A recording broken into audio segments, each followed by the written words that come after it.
प्रभु यीशु मसीह में आप सभी को जय मसीह की।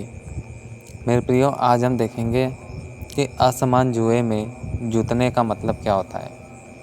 तो यह वाक्य कुरिन्थियों के जो दूसरा कुरिन्थियों है उसके 6वें अध्याय के 14वें वचन से आया है, जिसमें लिखा है, अविश्वासियों के साथ असमान जुए में न जूतो, क्योंकि धार्मिकता और अधर्म का क्या मेल और जोल, क्या ज्योति और क्या अंधकार की संगति।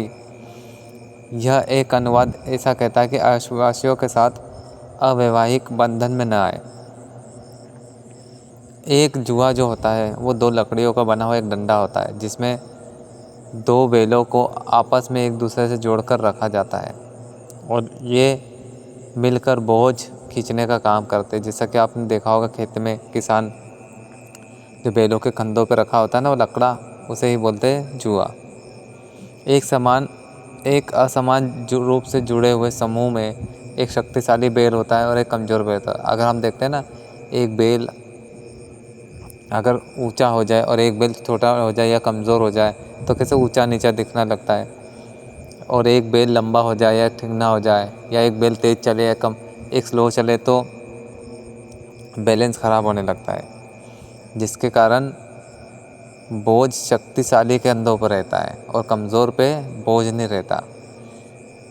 जब बैलों को असमान रूप से जोड़ा जाता है तो उनके सामने पड़े हुए कार्य सही रीति से नहीं हो पाते और काम करने की अपेक्षा वो एक दूसरे के बिल्कुल उल्टे में काम करते हैं। पौलुस के द्वारा दूसरा कुरिन्थियों 6वें अध्याय के 24वें वचन में दी हुई चेतावनी कुरिन्थियों की कलीसिया में मसीही जीवन के ऊपर दिए हुए एक विस्तृत उपदेश का अंश है। यह अविश्वासियों के साथ असमान साझेदारी में बने रहने के लिए निरुत्साहित करते हैं, क्योंकि विश्वासी और अविश्वासी एक दूसरे के विपरीत होते हैं, ठीक जैसे कि प्रकाश और अंधेरा एक दूसरे के विपरीत होते हैं। उनमें सरल रूप से कहना कुछ भी एक जैसा नहीं, ठीक वैसे ही जैसे मसीह की कोई बात बलियाल यानी इब्रानी शब्द जिसका अर्थ पूर्णता के जैसे नहीं कि वचन में जो 15 है उसके अनुसार, जहाँ पौलुस शैतान का उल्लेख करते हुए इस शब्द का प्रयोग करता है, जहाँ पे बलियाल शैतान को और मसीह परमेश्वर को प्रदर्शित करता है। इन दोनों का मेल कभी हो नहीं सकता। ये विचार यह है कि मूर्ति पूजा करने वाले दुष्ट लोग, अविश्वासी लोग संसार के सिद्धांतों द्वारा चलाए चलते हैं, यह शैतान का उन पर कब्जा होता है और मसीहों को उस दुष्ट संसार से अलग होना चाहिए। ठीक वैसे ही जैसे मसीह स्वयं सभी तरीकों, उद्देश्यों और शैतान की योजनाओं से अलग था, उसकी उनके साथ किसी तरह की कोई भागीदारी नहीं थी, उसने उनके साथ किसी तरह की कोई संबंध को स्थापित नहीं किया, इसलिए उसके अनुयायियों का भी संबंध दूसरे अनुयायी की तुलना में उसी के साथ होना चाहिए, यानी परमेश्वर के साथ उसका संबंध होना चाहिए, ना कि शैतान के साथ, लोगों के साथ। उसके मित्र, सहयोगी गैर मसीहों के साथ एक मसीही जीवन को व्यतीत करने का प्रयास अपने आसपास मुसीबतों को ला सकता है या उनमें तालमेल नहीं बिठा सकते। असमान जुआ अक्सर व्यापारिक संबंधों पर लागू होता है, क्योंकि एक मसीही विश्वासी एक अविश्वासी के साथ साझेदारी में प्रवेश करने को विपत्ति को निमंत्रण देता है।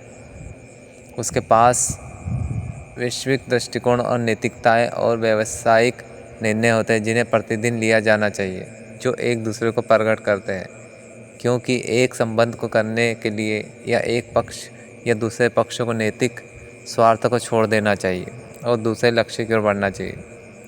इससे भी बड़ी बात यह है कि अक्सर विश्वासी ही व्यवसाय लाभ और विकास के लिए अपने मसीही सिद्धांतों को छोड़ने पर दबाव उन पर आ जाता है, यानी वो अपने जो फ़ायदे की चीज़ें होती है ना, स्वार्थिक चीज़ों के लिए वो बिब्लिकल सिद्धांतों से भी कॉम्प्रोमाइज़ करके शैतान के सिद्धांतों को अपना लेते हैं।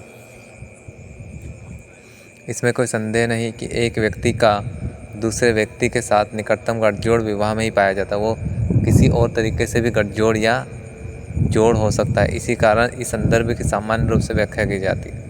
परमेश्वर की योजना एक पुरुष और एक स्त्री के लिए एक तन होने की है, जैसा कि उत्पत्ति 2:24 में लिखा है।